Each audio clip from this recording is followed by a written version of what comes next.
for the most part, right now, everyone can go ahead and create a new document.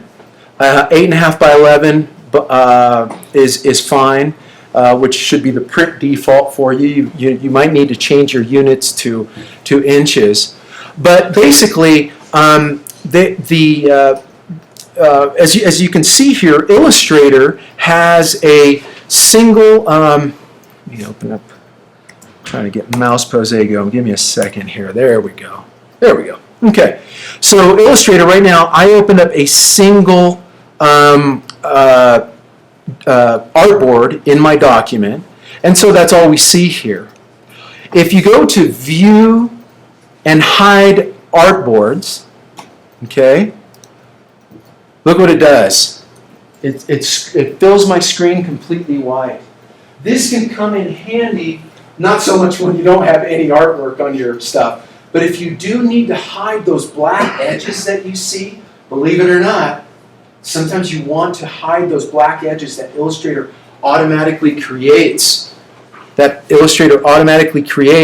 When you're working in your design. So, in other words, what I'm saying here is, last week you remember we drew this mask that had a large, and Robin, I saw you did this, that had a large white square, right, as our mask. But you see, even though I've drawn this white filled, and I think it has a black stroke on it too, even though I've drawn this artboard can still be seen. For most of the time, you'll want to see that edge of your paper. But if you don't want to, for some reason, that's how you hide the edges of your artboard. So again, if you need to hide those, it's View and then Hide Artboards, and it'll just make everything go white. Now I'm going to fill this with a little bit of a color so that it's not, so you can see, like, all I see is my artwork, and if I want to see my actual artboards, then I bring that back, and it brings my artboard back, and it shows me the space that does not have any artboard on it. Okay, so now, creating a new artboard. There's a couple of different ways to do it. One, you can click on the Artboard tool located in your Tools panel, excuse me. And as soon as you click on that one time, it automatically highlights your existing artboard, and that is manipulatable. Is that the right word? How do you say that? Manipulatable. All right. So I have an 8.5 by 11 inch artboard here, and I can certainly change the dimension of that. Let's just say, for instance, my project went from an 8.5 by 11 to an 11 by 17. Or, Cynthia, how you have a horizontal artboard. Say I realize, oops, I actually want this to be landscape. Everyone understand this is considered a portrait. This is landscape, is wider than it is taller. And so say you realize, oh, I need this to be rotated. Well, you can just click one time on your Artboard tool and then change your values in the values panel that appears here within your control panel. That's one way to do it. So now I can change this from 8.5 by 11 to 11, and I hit the Tab key to get over to that next field, and then type in 8.5 on the other dimension. So now it's 11 inches wide, 8.5 high, and now I've changed the proportions, basically the orientation of my document. Now keep in mind that this tool still applies, the reference point, right? I had the center button, you guys can probably see that in there.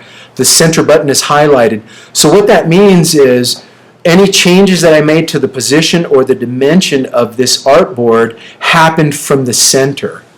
If I click from the top left now, let's just try that, and I change it back to portrait, watch what happens here from the top left, 8.5 by 11. You see how the top left reference point stayed in place. Okay, that shouldn't be new to you. We've been doing a little bit of that with shapes and other things, and the rules apply similarly here to the to your artboard. Okay, so how do you go about adding another artboard?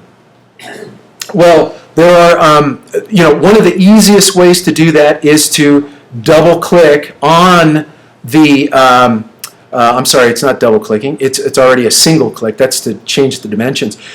You're already on the artboard tool. You can simply start drawing a second artboard. You can see it's kind of like drawing a new path if you're using the shape tool, or new shape if you're using the shape tool. Now I've drawn a second artboard, and you know, it's just some random size. But if I want to make it a specific size, I can put in the numbers for that specific size on that artboard as well. So now I have two artboards, and you can see them. So what exactly are artboards? Well, if I were to print this document, it's going to print 2 pages. Okay? These are both 2 separate, I mean, you can call them documents, right? That's kind of what we're used to calling 2 separate pages within our main document. It's one thing that we haven't titled yet. Okay? So that's how you do multiple artboards. If you're pre-planning, and I know we talked about this, I think the second week, if you're pre-planning your project and your design, and you know how many boards you're going to want to work with, you can even do this when you first open up your document, right? You hit, I'll go ahead and Command N for a new document, and you can see right here, I can predetermine how many artboards to create, and what size they're all going to be, the spacing in between them, whether it's going to be 2 columns or 4, meaning they're all going to go all the way across. I know this is a bit of a review. We've gone over this a couple of times, but I do want you to get in the habit, and I did 4 in 4 columns, so 1, 2, 3, 4, obviously, and there are 4 columns. So I created that when I initially created my document. So there are a couple of different ways to work. I know this is a review because you've had this in the lesson, but we're going to be doing this today with our lab project, so I wanted to review how that works. Any questions on that so far? On the artboard stuff? None? Let's see. Okay, I'm going to close out of this window here. I don't need that one right now. How do you move one if you want to move it? So, good question. If you want to move an artboard, you can click on that artboard tool again in your tool panel, and then once you hover over an artboard that is active, it has to be active. Either, you know, even if you click on it, it will make it active. But when you click on the artboard and hold the mouse down, you can drag it and reposition it wherever you want. Okay, does that make sense? Pretty straightforward. This kind of acts a lot like our shape tools, basically. So. Now, to get out of this artboard mode, it's going to stay in here as long as you have this tool selected. So, you know, one way to do that is to just click on the selection tool, and it'll take you right back to the drawing mode that we're all used to being in. Now, I don't know if you can see this on screen, but do you notice the line gets darker when I click on one or the other artboard? You notice that? So, that's something to keep in mind when you're working with artboards. Because even though this is my artboard that is highlighted, I can still draw over here. Fortunately, Illustrator is smart enough to say, oh, you just drew over there, let me highlight this one then. But there are times where your artwork might be so big that it overlaps onto another artboard, and you might think you're changing a transformation on there based on the ruler. Remember we talked about rulers? Let me bring those up real quick. My rulers, Command R is the keyboard shortcut for that. Or you can go to View, Rulers, or hide rulers, whichever is the mode you're in. But yeah, sometimes you'll be wanting to position something here. Let me show you what I'm talking about. I'm going to draw another rectangle here. Okay.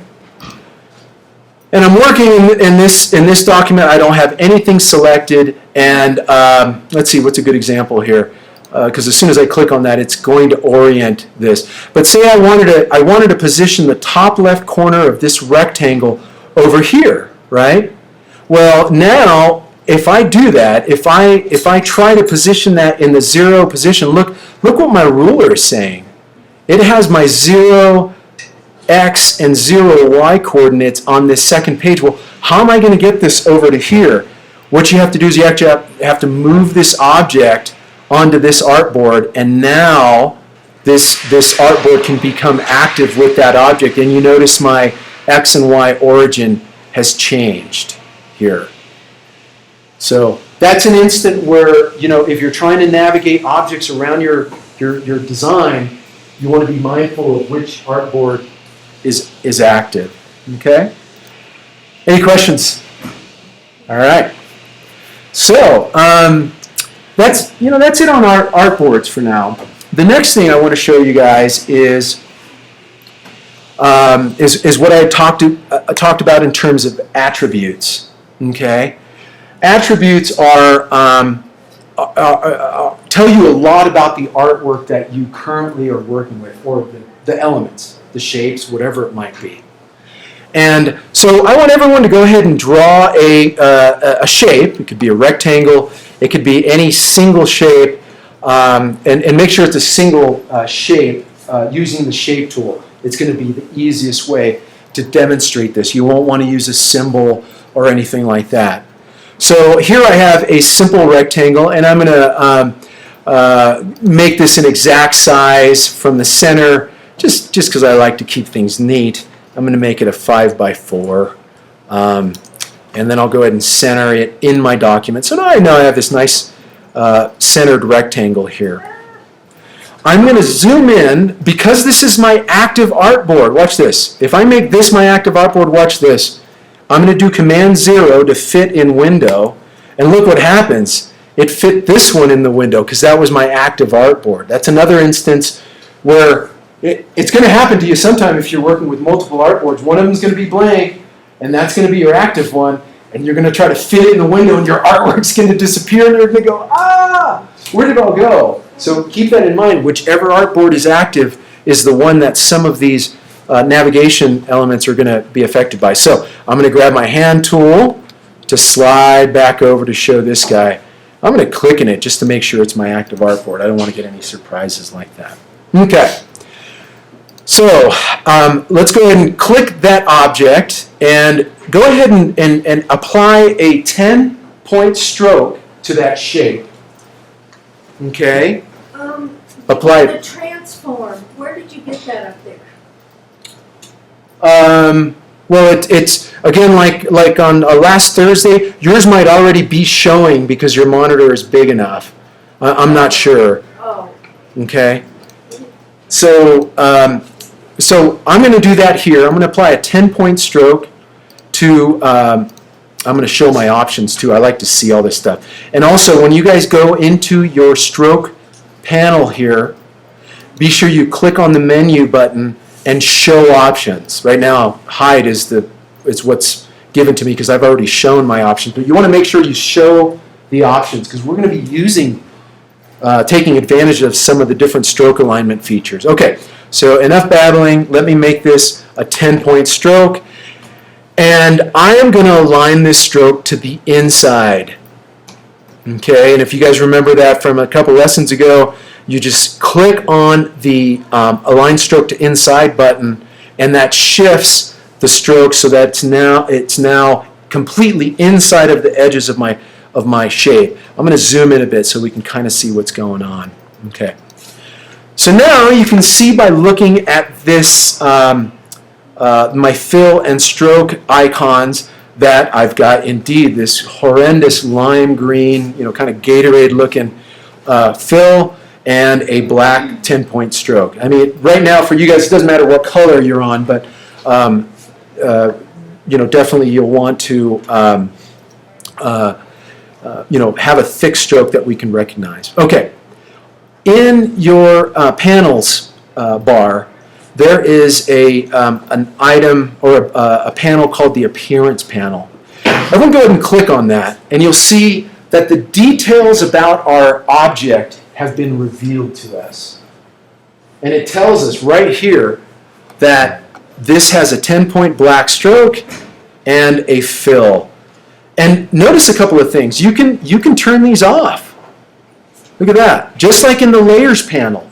You can toggle the visibility of the attributes of your shape. And it's important to know that because this might be a handy tool, especially as your shapes get more complex later on today. And so I'll turn it back on so I can see, and of course you can do the same thing with the fill. Now it's filled with nothing. Visually, it's still filled, but I've just turned off the visibility for that. Notice that there's a drop-down arrow that appears as well. Everyone go ahead and click on the drop-down arrow next to stroke, and you'll see that a default attribute has been applied to this stroke. This will always appear as the default, and it's basically the opacity. And what do you guys think the default opacity is? 100%, exactly. So that means when Illustrator starts drawing stuff, it's typically not going to make it 50% transparency and stuff. The default is 100. But you can change that right within the appearance panel. And you can click on that one time, and it'll bring up a shortcut to your transparency panel. That's what it's done there. Because opacity resides within your transparency panel. Well, I'm going to prove that to you. We can click up here, transparency. You see, opacity resides in there. So I'll go back to my appearance. I'll click on that, and it brings up my transparency panel. And I can change the opacity of that stroke right here within the Appearance tab. So now you can see my stroke has become muddy. It looks muddy because it's overlapping now. 50%. I chose 50% as my option.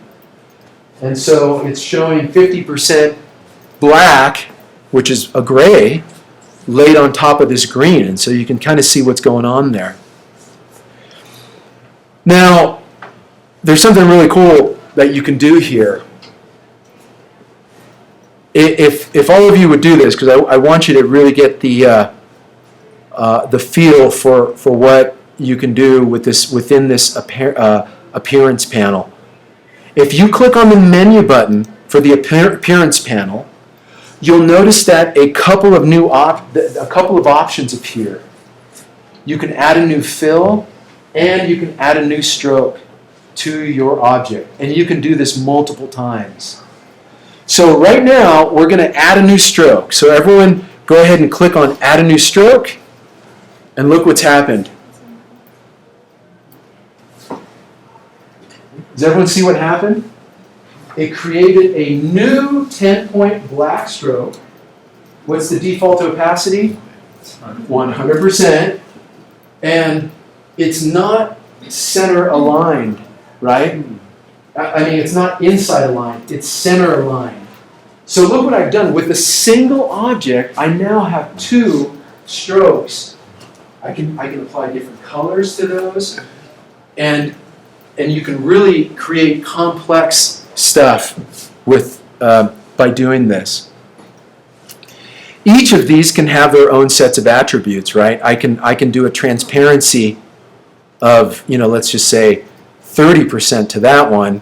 And now we're already starting to get this cool kind of, because it's a transparency, we're actually getting 3 strokes out of it. And it's only 2 overlaid using some transparency options. Has everyone got that? Any questions on that?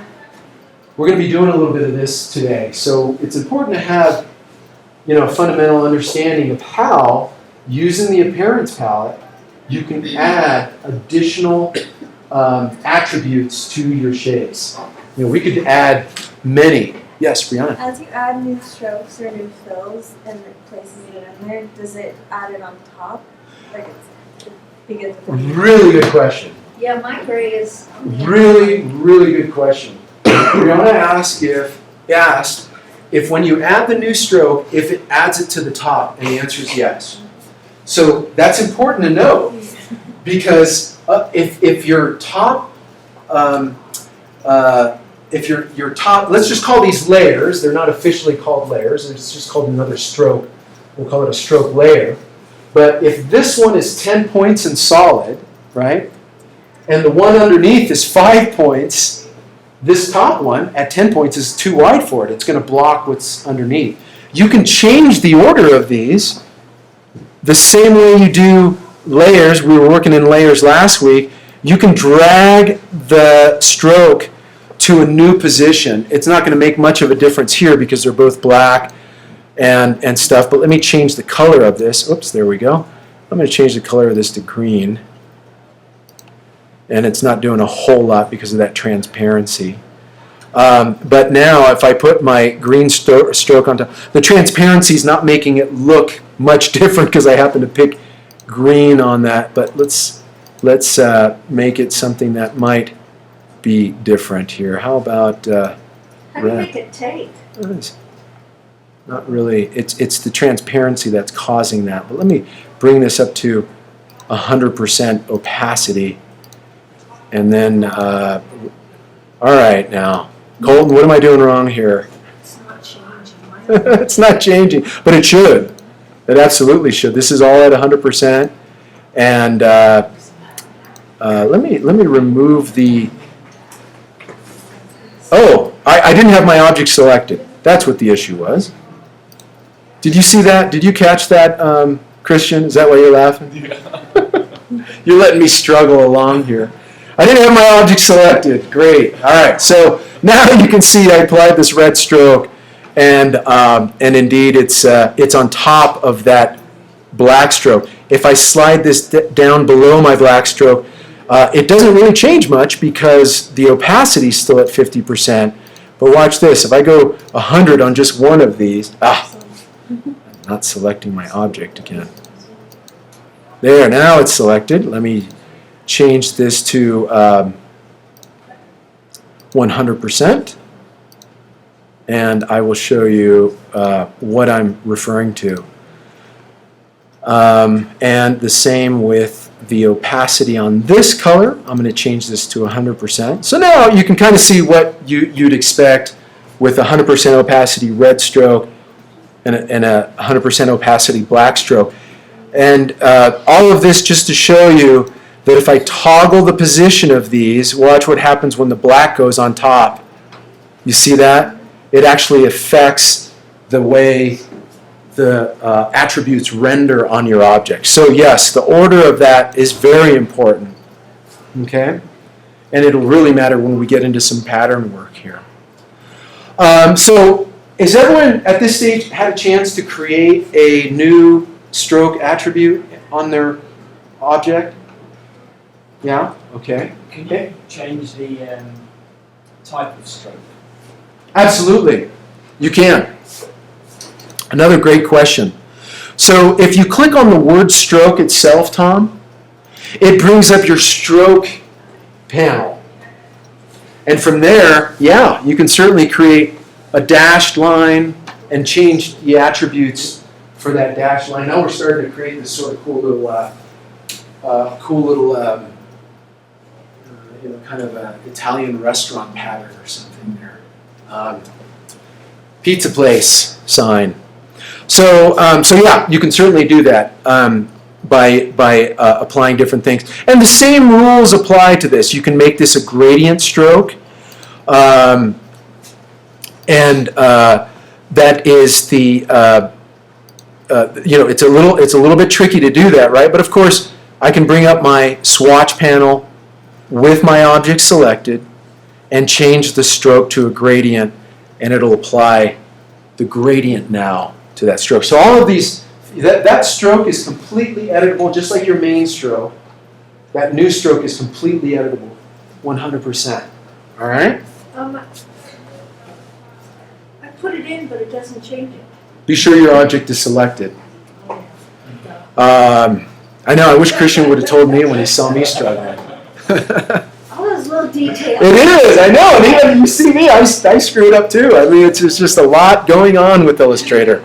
It's a multi-dimensional application. Okay, so this is a little bit about multiple attributes. I'll show you guys one trick here, because you guys might want to get into some of this fun stuff. Everyone go ahead and select your object, and then select one of your strokes. Doesn't matter which, either one. Okay? We're going to apply an effect to this that is a pretty neat way to further manipulate your design. If you click on the Effect drop-down, okay, and then go to Path, highlight the Path option there, and then move over to Offset Path. This is an effect we're applying here. With the dialog box that pops up, click on the Preview button, and look what it's done.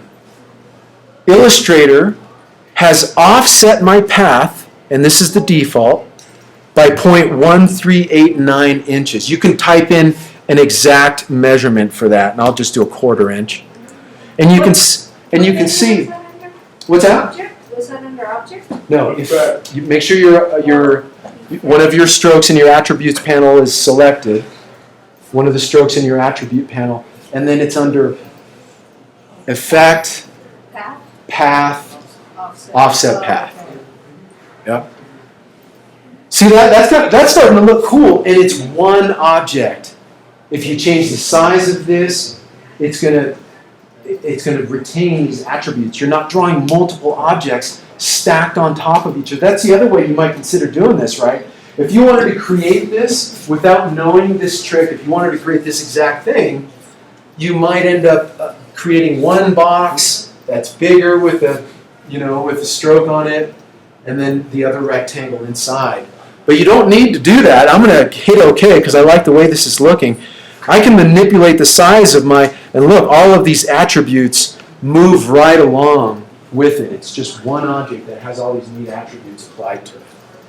Okay?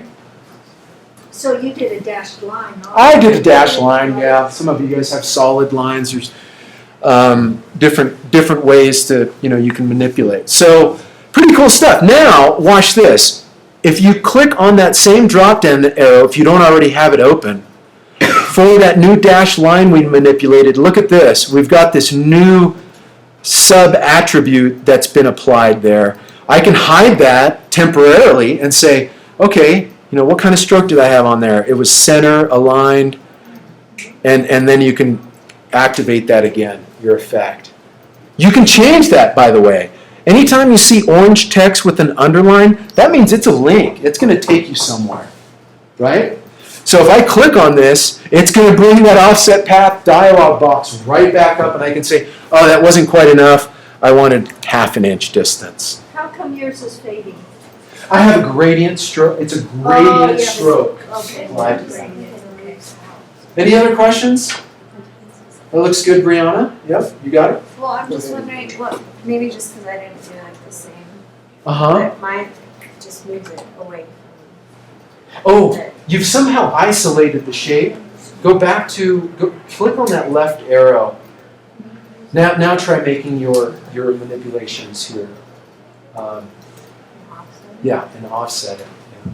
And then change the offset. You can change that. Try changing it so you can see something take place. Maybe make it a 1/2 inch or something, and see if that helps. See that? How it's changing the distance? Okay. All right. Any questions on that? This is tricky stuff, by the way, you guys. You guys are getting some really advanced stuff right here. All right. You don't even know the potential, but you will once you start applying this. So you guys remember in that, was it on Thursday? I showed you guys a map of the Donner Lake area. Was that Thursday or Tuesday last week, right? And you remember I had a path that had a double dashed line going. I used this. I had drawn a path like so. This is just a nice little curve, right? I'll get rid of the fill because it's picked up the exact same attributes as my previous shape. I'll get rid of that fill, so now I have the stroke. And then, actually, I didn't even apply a new stroke. I just went straight to the offset path option. And by the way, you guys, whenever you create an effect in Illustrator, whenever you apply an effect to an object in Illustrator, that last effect that you applied will be remembered by Illustrator up here. So I can apply that same offset again, or I can do the shortcut to bring up the offset panel here. And you see now I've got one path, a single path, and because I've offsetted this stroke by a 1/4 inch, it's creating that nice double line effect there. Got it? All right. Any questions on that? Some cool stuff here. I'm excited. Okay. So the next thing we'll jump into is creating patterns. Patterns are, as I showed you with this this little skull and bones kind of thing that we brought up. That's a pattern, right? It's a repeating pattern. And Illustrator in CS6 is now has fantastic and pretty simple ways to create this. Now, keep in mind, you guys, something I wanted to show you. The reason I wanted to really, this example was perfect, because look at this guy here, that skull. See how it's got one black stroke around the outside, and then a white stroke, and then it's filled black again? Before you guys realized that you could have multiple strokes on an object, you might have tried different fancy ways to do that, right? You might have tried to create a smaller skull that had a black fill, and then a gap, and then another separate shape of the skull, bigger, and you would have had to tweak it all around to get the line to be exactly equidistant all the way around. It could have been a complex project. But now you realize all you need is the one shape with a couple of different attributes applied to it, and bam, you can create a single outline object like that. Okay? So this has served to be a pretty good example of that attributes panel in action. Okay. So going back to the artboard, I'm going to get rid of this stuff. You can do the same. This is all the working stuff that we're doing right now. And I am going to, and you guys can follow right along with me, I am going to show you a little bit about patterns. I'm going to draw another shape. I guess I didn't need to delete my rectangle, but I like the rectangles. They're just easy to work with. And look at that. It's still preserved the attributes from my last drawing. So I am going to change that to a, let's just go ahead and create that green fill. And I'm going to do a black stroke here. You want us to do another? You can, or you can work with that existing one. The challenge with working with your existing one is you're going to have all these little attributes if you forget to delete those. So, and you can, by the way, you can delete those extra attributes, those extra strokes. Let me show you that, because I didn't quite cover that. But if you look here, I'm going to pull my appearance panel back up. I'm sorry, I've been calling it the attributes panel. It's the appearance panel. My apologies, big mistake there. The appearance panel. These are attributes. That's the appearance panel. But if I click on this stroke, if I just click one time on this stroke layer, look what becomes active. Delete the selected item. So, you could either fill it with none, or if you're in here already and you don't like something you've done, you can just delete that. And look, Mike, it's gotten rid of the stroke right there. By default, all objects in Illustrator must have a stroke and must have a fill. So all it did was deleted the black in this case. Okay, so now I've got a filled object, no stroke. That's fine. I don't need a stroke. I didn't want one, actually. I was going to get rid of it. So I'm going to show you guys a little bit about fill.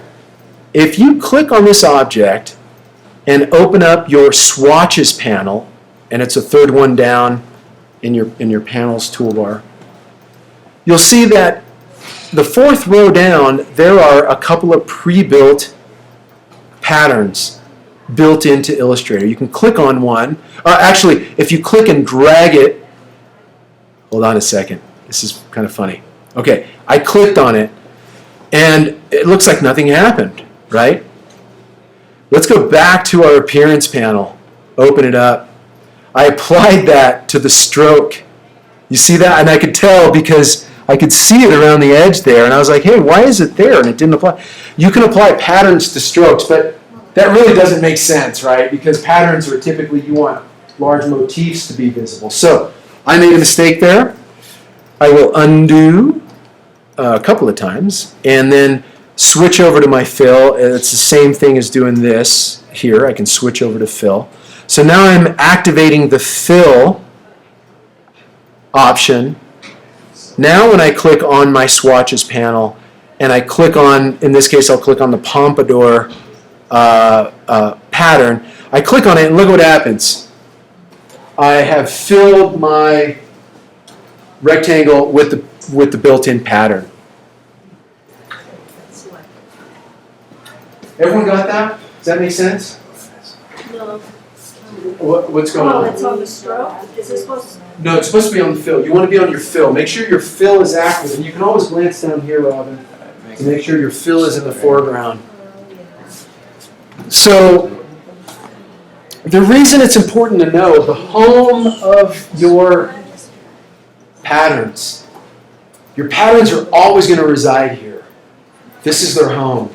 And you'll see in a moment when we start to create our own patterns that whenever you create the pattern, this is where it goes. Everyone got that? That's important to know. This is the home. This is where it's going to go. That's where it's going to exist when you create a new pattern. Pretty cool stuff. So, but before we do that, why was I showing you guys this appearance panel and its powerful capabilities? Well, now we've got a pattern, right? If you click on your appearance panel, you can see that there's been a fill applied that has, you can kind of see the remnants of that pattern we just applied. But I can apply a new fill now. A new fill. Last time we did a stroke, I can apply a new fill, and this time it repeated the same pattern again. I'm going to change it by clicking on this drop down, and I'm going to make this one a color. Any color will do. And look what happens. As you might expect, right, this solid green fill is on top of our pattern fill. So it makes it look like it's gone, but it's really underneath there. It's just being covered up. Now the cool thing is I can go in here and again roll out the details of my fill layer there, click on opacity, take it down to 50%, and now look, I've added a green hue to that pattern because there's that fill with a green, with some transparency applied to it. So does that make sense? This now you're starting to see the power of this multiple fill, multiple stroke stuff going on. Okay?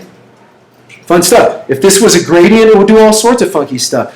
And of course, there's still blending modes. I mean, these are all still accessible. Overlay. Look, you can do all sorts of cool little things with one shape. This is one shape. We haven't drawn anything extra. This is all one shape. It's all going to resize and move around just like you would expect any other shape to do so. All right. Everyone on that? That's a cool combination right there. Everyone on that? Everyone tracking? Makes sense? Good stuff. All right. Why don't we take let's do a 10-minute break, or is that good with everyone? Yeah. Okay. Let's do a 10-minute break. And then we will resume. Oh, did you want, Yes, everyone, if you wouldn't mind turning in your projects. should I just fold this up and put it in the little folder thing? I wouldn't want to. One of the reasons that I had, those kind of reasons that I recommended that. Oh, I got a new sketchbook now, actually. I just didn't have it when I drew this. But you're good. Okay. I got to see your sketch, and I'll just make a note that you have Alright, I'll just. that. Great, thank you guys. Thank you, Cynthia. All right, thank you. You have your write up on the back. Good. There we go, the sketches are Which one? piece of paper. They're both. This Oh, is they're the both. sketch. Oh, okay. Is it okay if I? Yeah. I'll get this back to you at the end of the Yeah, class. no, yeah, yeah. Okay. Thanks, Roston. All right. For the sketch, do we have to rip it up for sketch? Why don't you bring it on up? Let me see it, and then we'll go from there. And what is the write-up? Is that the essay we had to write? Yeah, the essay about I your turned piece. that into Canvas. Or wait, was that for the shape tools and manipulations? Or? That there was one for the homework that was due last okay. So we Thursday. have to write one for this For this as well. Oh, okay. I didn't do that. If you want to, Emma, is it possible to turn that in late? Like half an hour or something? Yeah, absolutely. You certainly All right, can. I'll turn Yeah, that go ahead in. and do that. But you can't. You know what you can do is go ahead and turn this in, so I can review it along with the other stuff over the All next right. couple of days, Okay. and be sure you get your file in. Yeah, I'll get that, So, Yeah. work it out again. Yeah, absolutely. That's good. You've got a good hand for drawing. That's good. Good drawing. When we get into that paintbrush tool I was talking about, you're going to be able to really replicate that. It's going to be pretty cool. Thanks, Megan. But yeah, no, that's good. I just wanted to see that you had a sketch going and how it translated to your concept. That's good. Thanks for sharing. Yes. So I'm just gonna roll a weekend into the week and it's only Tuesday. I got my car broken into this week. Oh no. And the one time that I left my laptop Oh come on. hidden in there, it was my own fault. What are you gonna do? No, I mean no. Yeah. Someone else breaking into your car is not your That's a fault. little violating. I was freaked out a little bit, but whatever. So I'm sorry. the thing is, I had other classes today and I was like, I'm not gonna have the time. I don't have time to do this project. So I was wondering if I could turn it late. Absolutely. Yeah. All of our That is projects could accurate. you can turn them late. There's just a per class session that it's late. There's a 20%, Yeah. 20% drop. So try to get it in, Thursday if you can. I know that's a lot to put together in a couple of days. If you can, that would be great. If not, if you turn it on Tuesday, it'll be a 40% drop in grade. So something to think about. I'm sorry. But Yeah. all right. So I'm just wondering. I Okay. figured- Yeah, but you're fine with that. Okay. And hopefully in the syllabus it's clear that you can turn stuff in. Yeah, It's just gonna be able to do stuff. I figured it was. Okay. All right. You learning some new stuff, Ron? Yep. All right, good. Really nice piece, by the way. Oh, thank you. I worked, good thing it rained all day Saturday, because I just sat and did the whole. And it's great. You did some great. It reminds me of something that you would see in practice, because it's you thought about creating a legend that references it's nice. So let's see. Water. Yeah, we're not gonna have time for the lab assignment today. Oh, I was contemplating. That's okay. I'd actually. You always run out of time in these classes. Well, one of the things is I did want to give. I thought it was equally important to have everyone talk about their artwork. Yeah, I like seeing that you get ideas. Yeah, absolutely, and especially today when we had some really cool stuff. There was some neat stuff to see. So I'm glad everyone had a chance to share. That did take a little longer than I expected. But that's all right.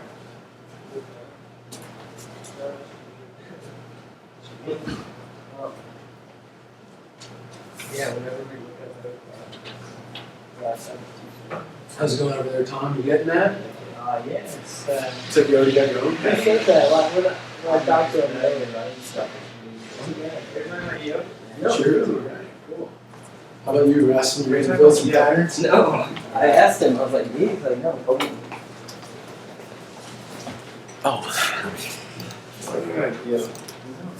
Okay, so I've drawn 3 shapes and applied just simple different colors to them, and I want to create a pattern out of this combination of shapes. I can select all 3 of them together, and in this case I used my marquee selection, which is dragging across them. You could also shift click if you needed to. And once they're all selected, you go to the Object drop-down menu in the menu bar, and you'll notice a little lower than halfway down is the Pattern option. Then you select Make, and there's a dialog box that should appear when you do that. I want everyone to see that dialog box. Wait, so select You select them all. You go to Object in your menu bar. Okay. And then you select Make to make the pattern. And now Illustrator. Do you see pattern there? Oh, yeah. Okay. You go Make, and everyone should get this dialog box, right?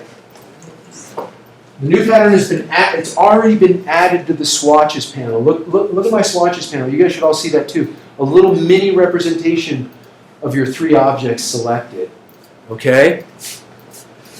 Now, I choose to leave this up, and I would for you too, so you don't forget. You can have Illustrator, once you get savvy enough, you can turn this dialog box off. But let's leave it so that it appears the next time. We want to be reminded, until we get used to it, that the new pattern gets automatically added to that swatches panel.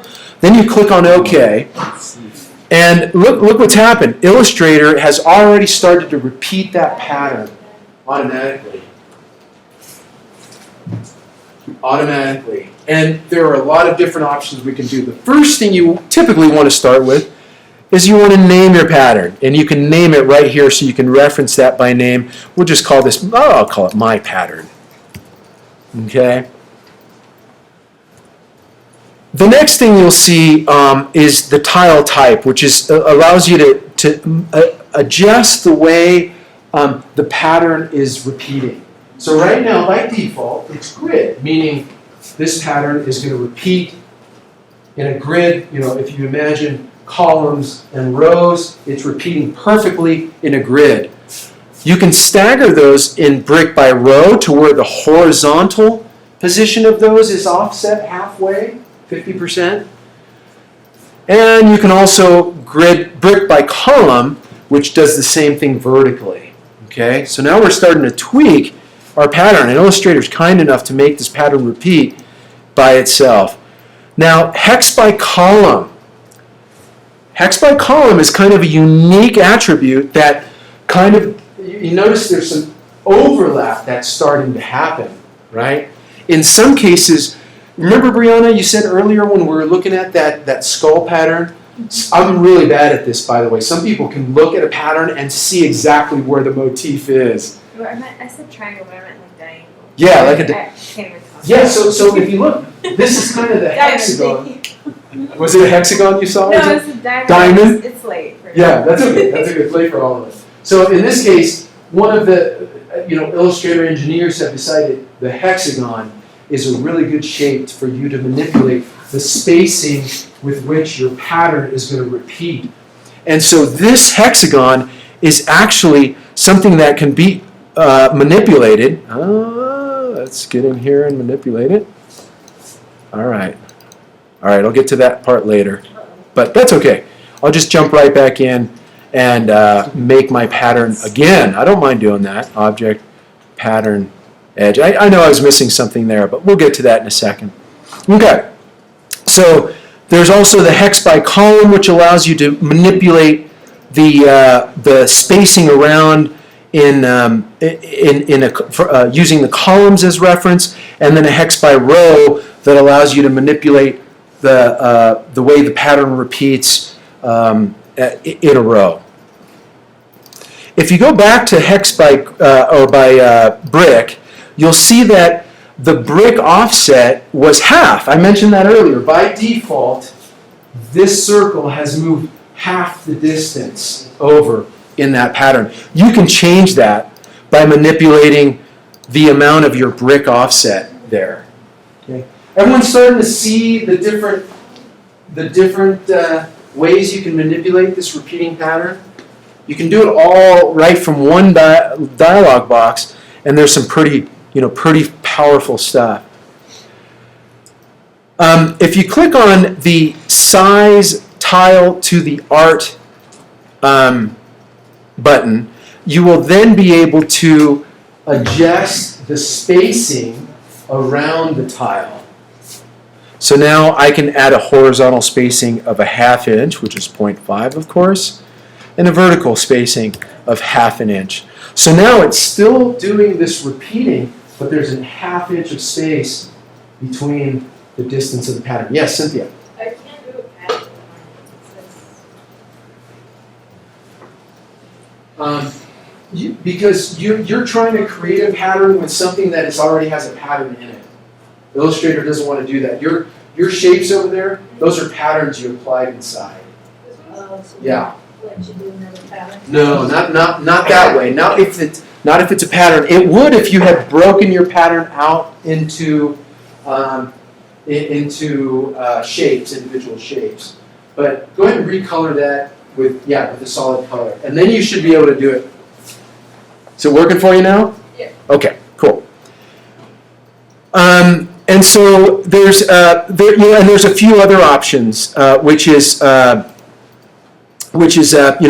many copies you want your initial pattern to display on the screen for you. And here I selected 1 by 3, so it's one row with 3 repeating element or motifs inside of the pattern. Okay. Now, if we go back to the hex, and I'm going to show, let's see, I'm going to do that 7 by 7 was nice. Nice big, looks like some sort of wrapping paper for birthday presents here. If you click on the Show Swatch Bounds, you'll notice this extra little dashed rectangle appears that indicates where that overlap of this is happening. And so if you take a look at this, you notice how much of this little piece of rectangle is hanging off over here. Well, that's exactly the opposite of what is rendering inside of here. So you can see Illustrator at work. You can see what it's doing to create your repeating pattern. This piece here is getting cut off, or the bottom part is getting cut off, but it's being shown at the top. So as this goes vertically, it's going to continue to repeat seamlessly. Okay? Let's see here. Now, this button up here in the top left corner is the pattern tile tool, which allows you to manipulate the hex. If you're in hex mode, let me turn off my mouse pose. If you're in hex mode, you can actually manipulate the size and the way that hex pattern is working. So there's a lot of stuff you're not going to know. You're not going to know exactly what a oblong hexagon does, or a flat one or a wider one. But what it does tell you or show you is that you can do a lot of customization to this, right? There's a whole bunch that you can do with this swatch panel. And so I'm going to name this again my pattern, and I think it's the second one now. I'm going to name mine pattern 2 because I still have that my pattern 1. Where is it?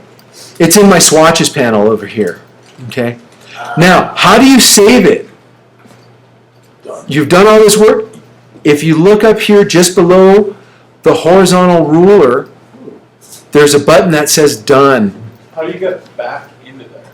Back into The really good question. All right, can everyone hit the Done button to create the pattern that you created so far? Excuse me. Oh, mine came back to, Yeah. Mine did, Because all you were doing, but my first one wasn't there. all you were doing was creating the pattern.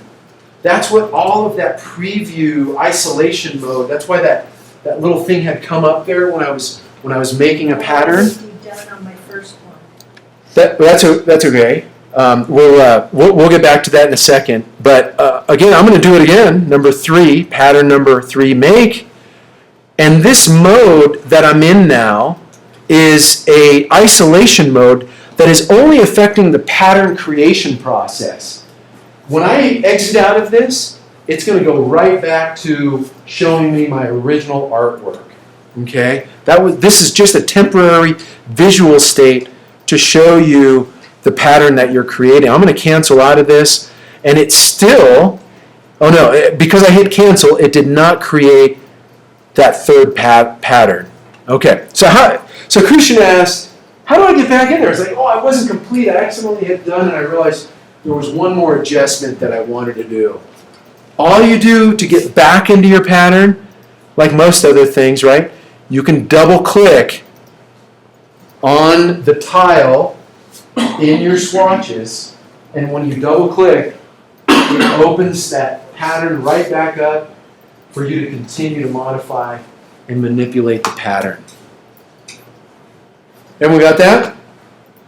Now, in the lab assignment, I'm going to ask that you guys create a pattern that is a subtle background. That's one of the things that patterns often get used for, right? You have this great design. Even some of the designs that you guys presented today, there was a lot of elaborate colors and things. You can overlay your design with a subtle pattern to create an overall texture. You can do a background that has a subtle pattern. What I want you guys to think about with the word subtle is creating an effect that makes the design or that pattern in the background add a slight texture to the background, not something that's totally obvious. That's going to be one of the things that will be part of the lab portion of this. But to demonstrate that, because I want to show you, I'm going to cancel out of this change because I really didn't do anything.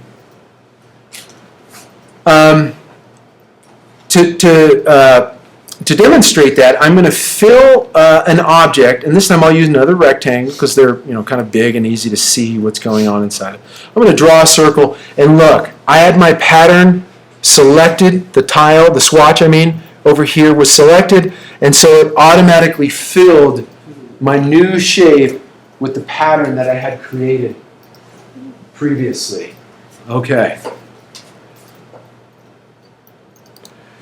In many cases, you are going to want to scale your artwork. We do that all the time, right? You create a shape, a rectangle or something, and realize, oh, it's a little big, or a circle, you need to make it smaller. It wasn't quite the right composition. This is going back to some old school lessons. Obviously, you can use the scale tool, and in this case, I have my shape with my pattern selected. I want to show you guys this. I'm going to double click on my scale tool, and it's going to bring up, of course, the scale dialog box. Well, look what's one of the check boxes in here. This has been here the whole time. We've worked with this tool, but you didn't know what this was for until today, most likely. You have the option when you're using the scale tool to scale the size of the pattern in that object. By default, it is not selected. It is not selected. But if I select this, okay, now I have transform patterns checked, and I'm going to scale my rectangle 50%. I'm going to make it 50% smaller. But look what happens to the star, square, and circle inside of it. I can hit the preview button, and look, not only my shape has scaled down, but the pattern has scaled down right along with it. Okay? If that is not selected, look what happens. Obviously, the pattern does not scale with. That's going to be important as you guys start to use more of these patterns, right? In some cases, you're going to create this giant motif, maybe a fleur-de-lis or something, because you're working on some regal design. And the fleur-de-lis is going to be too big, and it's going to take up all, there's only about 10 of them on your background. You're going to want to make those things really tiny. You can scale them. You can scale your pattern down. In this case, I'm going to transform this, and maybe I'll take it down to 20%. Can you scale just the pattern inside? You can, not using the scale tool, because the scale tool is affecting the object, but you could go back and double click on your pattern swatch and manipulate it in there. Now, how would we do that? If you just go to uncheck transform objects on that. Oh yeah, that's right. That's another option too for this. So there, and I think this is covered in lesson 6. Both of these and the way they work. If you deselect transform object, as Tom was saying, it'll scale down the pattern and not your shape. So that is another option for you. We're used to using the bounding box for scaling oftentimes, right? And as I'm scaling down this, my pattern continues to scale with the object. So to prevent that, you can either go back to your shape and deselect, but that starts to get messy. if we go to Preferences, and you can click on Illustrator from your menu bar, up there, and go to Preferences and then General, you'll see that because we were doing some of this stuff earlier, Transform Pattern Tiles has been selected for us in Illustrator's Preferences. We can deselect that, and now when we're back in our object using the bounding box, we should not see the pattern scale. And that has now become a global setting. So there's a lot of things going on, right? Did you notice what happened there? System preference. That scale tool affected the preferences for the document, the Illustrator document itself. And so you have to be, take that into consideration if you're doing some different, transformations Which too. one did you unclick? So I went into Illustrator Preferences, Yeah. General. Command K is the keyboard shortcut to get to the General. And then here is Transform Pattern Tiles. I deselected that because when I used the scale tool, Illustrator selected that for me, even though it had been previously deselected. So we should leave it like that? It depends on what you want to do, right? If you want to scale your pattern or not, right along with your object. So you want to think about that preference setting. I'll bring it back up again, because that is going to manipulate or modify the behavior of your tile. And if you look here, there's something else. We haven't talked about this much, but while we're in the Preferences box, look here, there's also a Scale Strokes and Effects option, which does exactly what you might think it does. If that is checked, and you have a 10-point stroke, and you scale whatever object you have with that 10-point stroke by 50%, how thick is your stroke going to be? 5. 5 points, right? Because that's selected. However, if you don't want that behavior, you go into your preferences and you deselect that box. Same thing with effects. You guys remember we've done some effects. What was it, last Thursday on the flyer that we worked on, the Mountain Air flyer? Remember that badge down at or the little banner with the little triangle wedge in it? Had a drop shadow, the effect that had been applied to it. If this is checked or unchecked, that effect of, I think it was a 1/4 inch of an outer glow, if we doubled the size of that and this was checked, a 1/4 inch outer glow or drop shadow or anything else would double in size. Okay? So it's good to know the behavior that's going to take place as you use different transformations. All right. So any questions on that stuff? I know this has been like 3 different things. We reviewed Artboards. We talked a little bit about the appearance panel and how you can use that to manipulate artwork, and then also about patterns and how to create custom patterns. Once you've created that pattern, can you go in and then change the colour of the square? Absolutely, and that's what I was going to show you a bit. I think, Robin, you asked the question that prompted me to think about, what happens if we want to manipulate the pattern colors. If I double click, you notice it puts me back into this edit mode. Well, my original motif, are still editable objects. So I can now go in and change the color of this. I want to make sure I'm on the fill, and this indicates also up here. This doesn't indicate, but I can change the color here. But this tells me that I'm working in fill. So if I'm in swatches and I choose a different color, you'll see I've continued to manipulate that original swatch. Did everyone catch that? How you can continue to change it? And what's cool is you can apply effects. I mean, I was just talking about an outer glow or drop shadow. I can apply a drop shadow to that red star. Okay, it does work. I was going to say, for a moment, the same issue you were having, Cynthia, with a pattern that couldn't fill an object with a pattern in it could not be used to create another pattern. That's just a function that Illustrator will not do. I thought for a moment that maybe the effects might not work, but indeed they do. So yeah, we've completely, it's still my pattern 2. I hit done, and let's see. Pattern contains active content, symbols, effects basically, that must be expanded to create the swatch. If you edit the pattern later, the expanded content will no longer be active. Do you want to continue? Let's go ahead and hit OK. And you see the size had been applied to that. You know, I had already sized that pattern inside of this object, so it went right back to showing you where we were. But now the manipulated pattern has taken over and filled our shape. So what was that talking about earlier? If I go back into my pattern 2 again, double clicking on the swatch, opening it back up, it was basically saying that I'm going to use my direct selection tool. Look at this.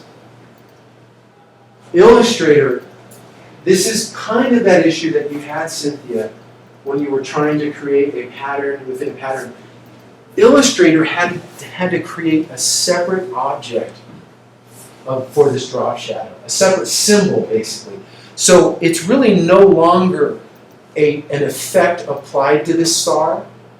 Illustrator, in order to complete that effect as a pattern, had to break it out and make it a separate element. Now, what does that mean to your designs? Well, that if I were to try to, let me undo that last little move. Yeah, I missed that. When did Yeah. you put us? Oh, about 5 steps ago. Oh.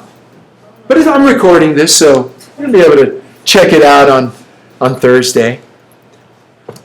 So basically, this has become an expanded symbol and is no longer part of that original red star. And so it doesn't really affect the overall design, but it does affect the fact that I can no longer change that shadow anymore. You know, normally you can go back into an effect like we did last week. We went back into an effect to change how that effect was behaving. We could change the size. That's no longer the case because this has been made a separate object. That's what that warning was about. It was just saying, hey, keep in mind, I'm going to make some changes here. If you go back to try to edit it, it might not be what you expect. Okay? Does that make sense to everyone?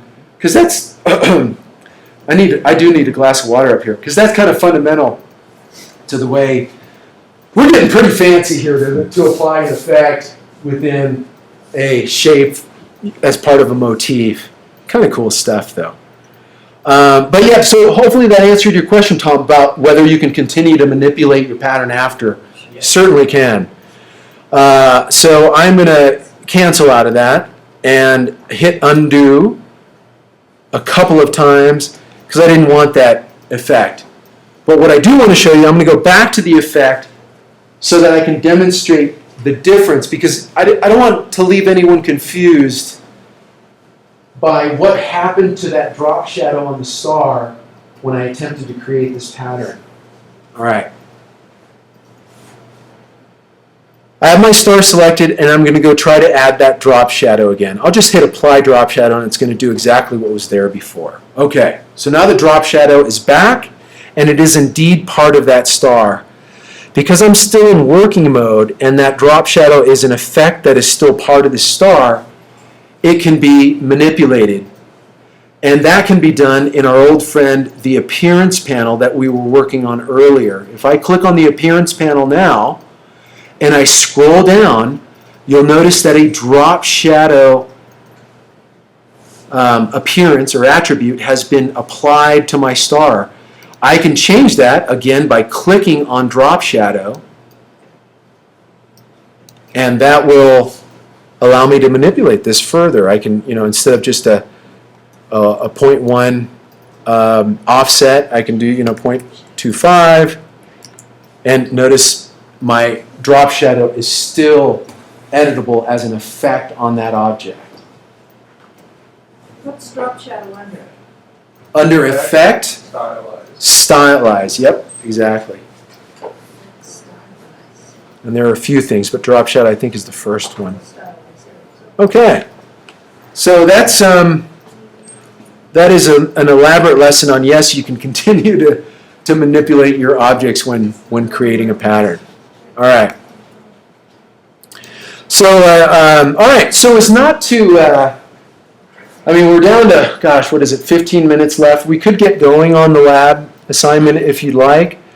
However, that, or we can kind of, if this has been enough of a brain dump for you guys, we can kind of call it a little early this evening and pick up on Thursday. That way you feel like you have a fresh, 100%, not feeling rushed on creating your own patterns and applying different designs, some other multiple attributes in the appearances. You guys fine with that? Yeah. I don't want to feel like you're getting robbed out of some education time, but I feel like it's been a pretty hardcore day. Is everyone good with that? Yeah. All right, we'll wrap it up there, and we'll continue with Lab 5. We'll have a review, of course, on Thursday, and we'll continue with Lab 5. I think it's Lab 6, actually, then. All right? Right. So thanks.